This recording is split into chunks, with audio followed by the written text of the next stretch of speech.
Something else that's quite interesting here today is Greg Maloney is doing a charity ride and a fund drive for a youngster. It's quite an interesting story. Let's catch up with Greg.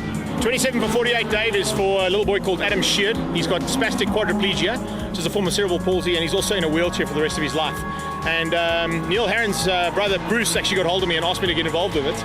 And basically we're trying to raise as much funds as possible to try and get a new vehicle for them to move around. They live in Port Elizabeth.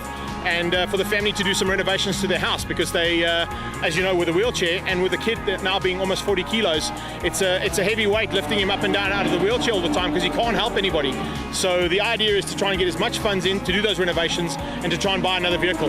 And that's the reason I've come here, because unfortunately, as we know, the 24-hour was cancelled. It was part of what I was doing as in the 48.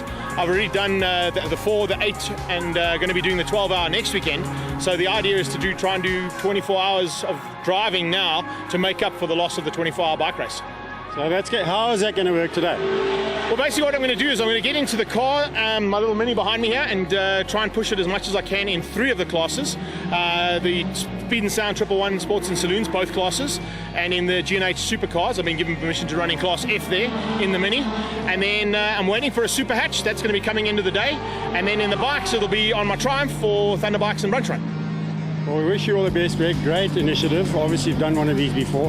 Hopefully, you raise lots of money. And how do people donate towards this? Well, basically, get onto Facebook, and 27 for 48 is the page. Everything is on there. You can get the details there. You can also get my email address off there.